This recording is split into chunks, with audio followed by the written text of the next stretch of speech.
Hola, buenas tardes. No, gracias a usted. Bueno, estamos haciendo bastante mal las cosas. ¿Es generalizar mucho o es lo habitual esto de caer un poco apurado, una consulta al cardiólogo, necesito un permiso para jugar tal torneo, y ahí, bueno, la entrada en conciencia de que esto no es un tema tan liviano?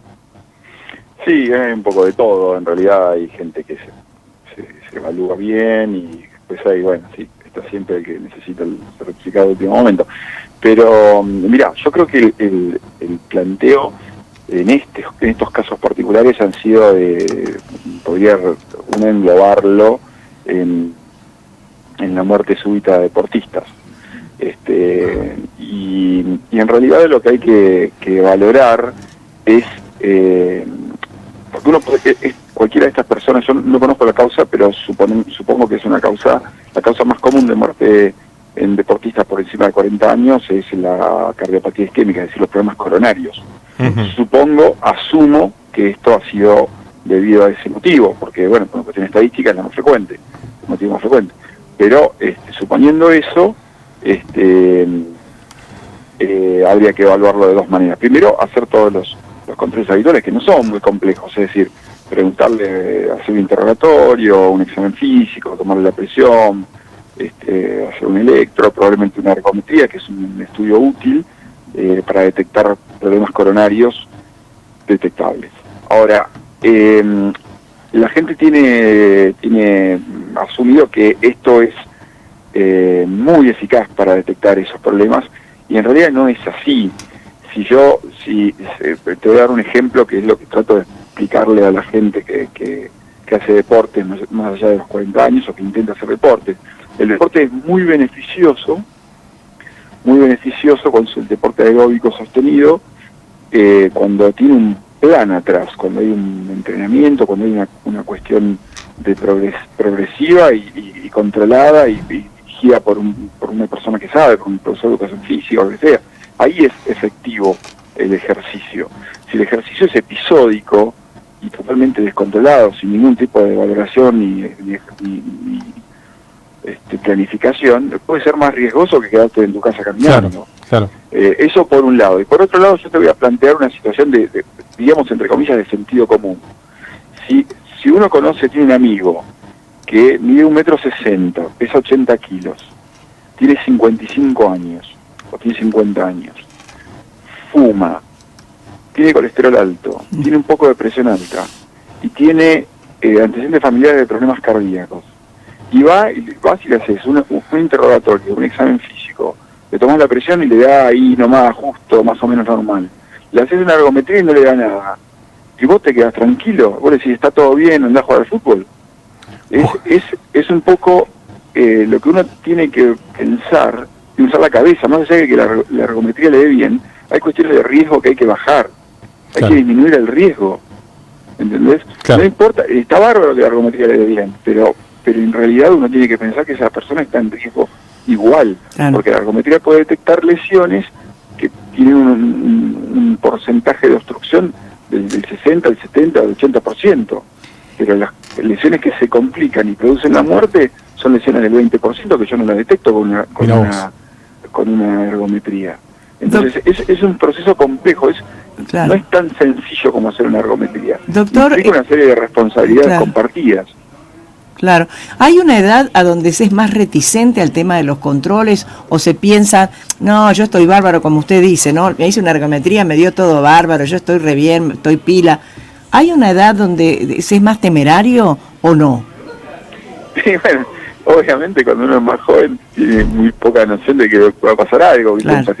No es generalmente lo mismo un paciente de 40 años que un paciente de 55. Lo que pasa es que también las personas con el tiempo han ido tomando conciencia de que, bueno, que hay que hacerse controles y también están muchas veces las empresas donde las personas trabajan y todo eso toman ciertos recaudos, entonces los involucran, diríamos, en la evaluación de salud. Pero bueno, creo que todos hemos sido jóvenes y hemos sido más temerarios, diríamos. Claro. Pero todos creo que eso es normal. El tema es que bueno, analizando tal vez puntualmente cada uno de estos casos, tal vez lo que parece una sorpresa no lo sea tan sorpresivo. A eso me refiero. Claro. Nos pasa muchas veces, yo hago mucho deporte. Digamos que para mi edad y para mis características, soy una persona que hace bastante ejercicio y he dado charlas, di charlas sobre muerte súbita en el deporte, y hay cosas que son muy curiosas de la gente. Está muy de moda la actividad física, digamos, extrema, ¿no es cierto? Un montón de gente que corre carreras de 100 kilómetros, de 80 kilómetros, de 90 kilómetros, de 50 kilómetros, o que juega. Y bueno, si yo, supongamos que esa persona tiene 45 años, hacemos todo este proceso de charlar y de revisarlo y todo eso, que él va y hace una ergometría, que viene de la casa, bien dormido, con un desayuno leve, hace una ergometría que dura 25 minutos, y después va y corre una carrera de 160 kilómetros, con cambios de clima, totalmente de temperatura, deshidratación, rehidratación, comiendo cosas que no tienen nada que ver con lo que come todos los días. Es decir, claro, es imposible valorar si no hay una conciencia de lo que uno va a hacer. Se puede valorar en un hiato, hay un espacio entre lo que uno puede valorar y lo que realmente sucede después. Esa cosa de no hacer nada y de pronto querer hacerlo todo también, ¿no? Claro, por eso te decía que yo no conozco los casos, no quiero opinar directamente en los casos, pero es muy común. No, usted, ¿qué hace? No, yo juego al fútbol. Ah, qué bueno. ¿Y entrena? No, entrenamos un día y después voy y juego un partido de fútbol. Claro.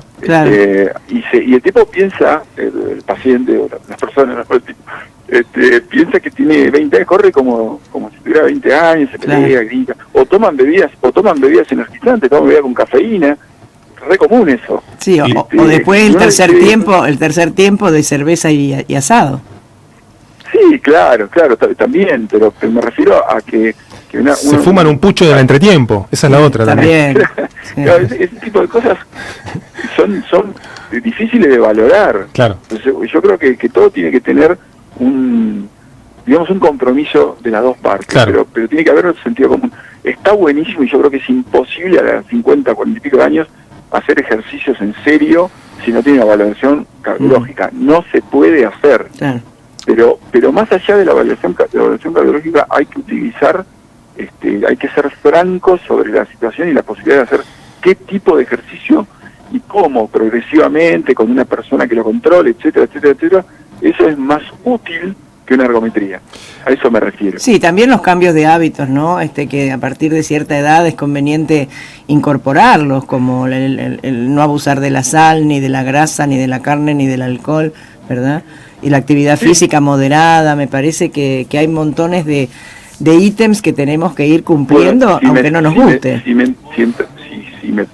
Si me provocás, diríamos, por ese lado, te diría que hay 3 o 4 cosas que son gravísimas para nosotros.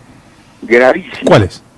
Y no es eso de cierta edad. Y tenemos un 50% de chicos con sobrepeso y obesidad. Te iba a preguntar de eso. Primero. Segundo, los menores no tienen que tomar alcohol. Y solamente tendrían que tomar alcohol los mayores responsables. Es decir, no tiene nada que ver el alcohol con la diversión ni con nada de eso, salvo que seas una persona muy responsable y mayor. O sea, y tenés todo esto que te estoy diciendo yo, es inmensamente más común que la muerte súbita en el deporte. Es un desastre para nosotros, para nosotros esos puntos. Tenemos una cantidad de patologías relacionadas a esto que es enorme. Y seguimos hablando está bien, y como eso, atrás de la obesidad, de la mala alimentación, etcétera, etcétera, etcétera, viene la hipertensión, la falta de control. Es decir, tenemos un problema. Pero bueno, yo había empezado a hablar del tema puntual. No, que es, deporte, está buenísimo. Pero si vos me decís por otro lado, yo empezaría en la escuela primaria a disminuir riesgo. Te iba a preguntar de algo aparejado a eso, vinculado a eso, que tiene que ver con, bueno, vos hablás de 50% de obesidad infantil, digamos, ¿no? Más o menos, sobrepeso y obesidad. ¿Qué está pasando con el tema de los hábitos laborales también, como un emergente de esas eventuales otras patologías? Digo, esta posibilidad alucinante también de trabajar en home office o a través de dispositivos móviles de computación, digo, que también te lleva a estar mucho tiempo encerrado o sentado o sin actividad física. ¿Está pasando algo de eso que se esté vinculando a patologías? ¿Lo están viendo? Yo te comento la experiencia, o sea, digamos, no tengo un trabajo científico que me vale, pero creo que todos los médicos tenemos una experiencia similar y seguramente va a haber algún trabajo que no vale, es que durante toda esta pandemia tuvimos una gran cantidad de modificaciones de los hábitos dietéticos y del peso, y por lo tanto, y de complicaciones relacionadas al sedentarismo y todo esto que trajo más hipertensión, falta de control de los hipertensos, más hipertensión, aumento de peso, etcétera, etcétera, etcétera, y eso se ve ahora. También, si vos me decís qué opinás del tipo de trabajo y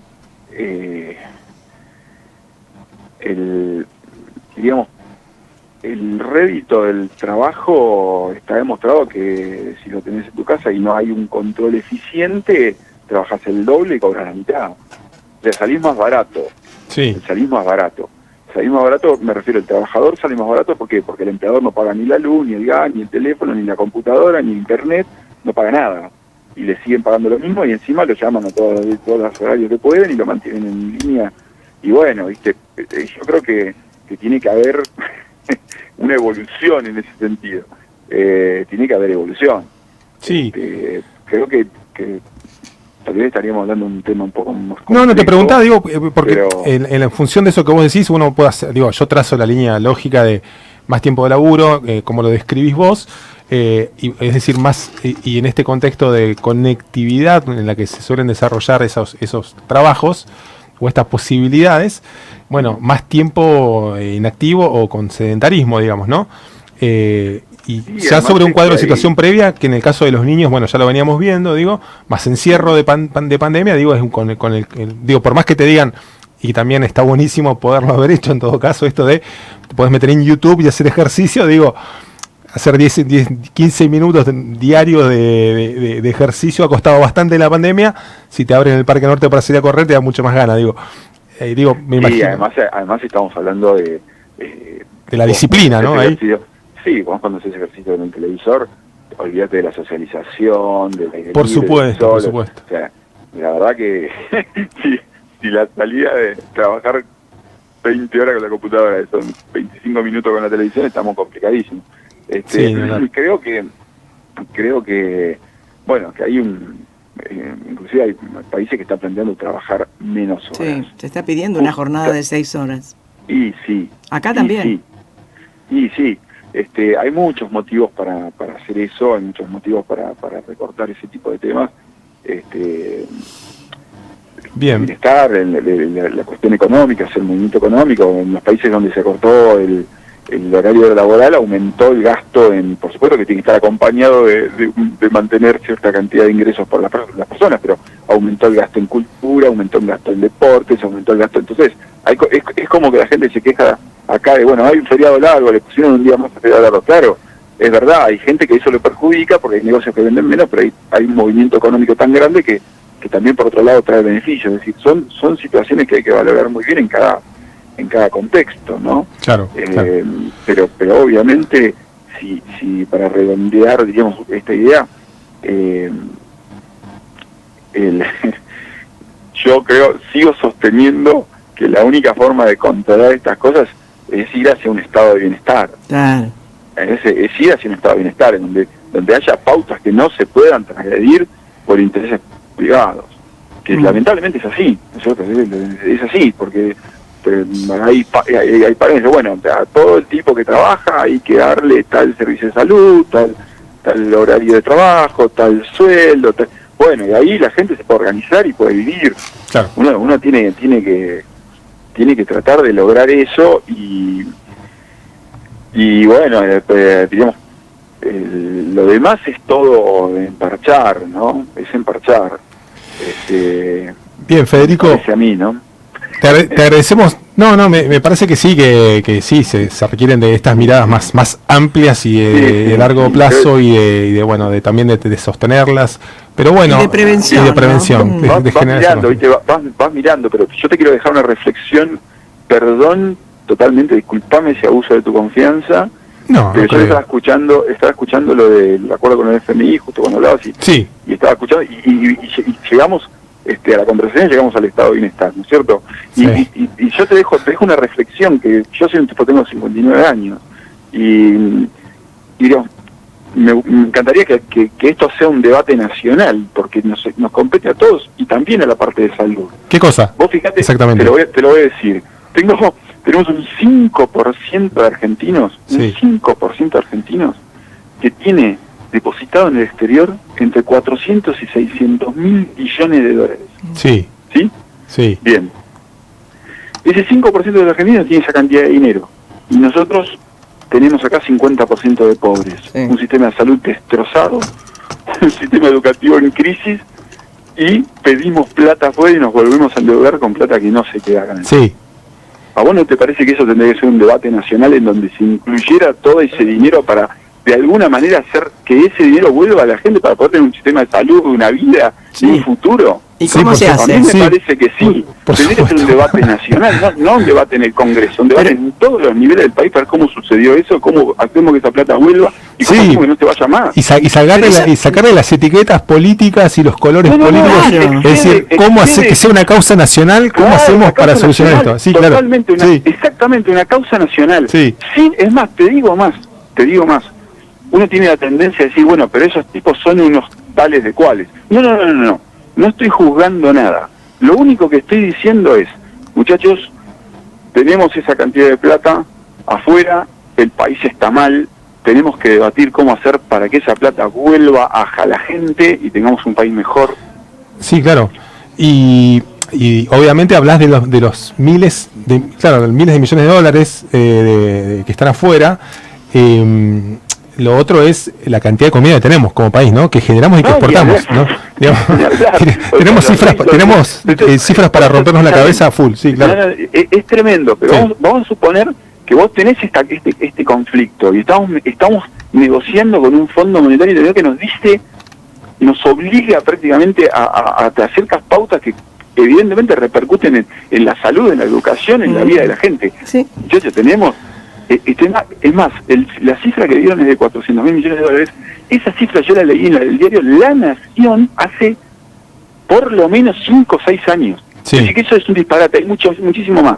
Sí. Ahora, ¿qué vamos a hacer? ¿Por qué esto no es un debate nacional? ¿Por qué tenemos que discutir si tenemos 50% de pibes gordos y 50% de pobres? Es un problema que a nosotros nos afecta muchísimo en la salud. Sí, por supuesto que sí. Perdón por la... No, pero la verdad que... razón. No, cero perdón, más bien gracias, porque arrancamos hablando de le contamos a la audiencia que viene escuchando en los últimos 5 minutos, empezamos a hablar de muertes en el... tarifas, y después empecé yo con el dibujé. No, pero claro, esa es la previa, tiene que ver con todo, me parece. Dijo un filósofo. ¿No? Pero digo, íbamos a hablar de muertes en el fútbol amateur y la verdad que festejamos esta posibilidad de hablar de otros temas también, y me parece que la idea también para nosotros es enriquecer la charla porque nos das una mirada macro sobre todo. Porque tampoco dijimos que a lo mejor estas dos personas que murieron jugando al fútbol también tengan problemas económicos y eso los está mirando. No, sí, y que laburan 15 horas por día y que tienen 30 kilos de más, claro. Sí, claro. Digo, porque vos trabajás, seguramente han tenido un montón de dificultades mínimas hasta llegar a esa situación. ¿Entendés? Que cuando vos analizás, esto es una muerte súbita tan inexplicable, y la entras a ver y por ahí no es tan inexplicable. ¿Entendés? Porque no tuvo la opción de tener lo que yo te digo, un correlato en su vida que le permitiera hacer esa actividad física tranquilo. Claro. Y no acceden a veces a ciertas cosas, no se pueden, porque el sistema de salud es complejo, porque lleva tiempo, porque tal cosa, bueno, lo que sea. El tema es que cuando uno empieza a ahondar, termina... Bien, hacemos el chequeo y bueno, y empezamos a mover esta causa nacional al mismo tiempo. Sí, es cierto. Y ahí tenemos la atención global de cómo mejoramos toda la situación. Todos lo queremos, hay que ver cómo se hace. Bueno. Federico, un gustazo, Gracias, muchas gracias. Adiós. Hasta luego.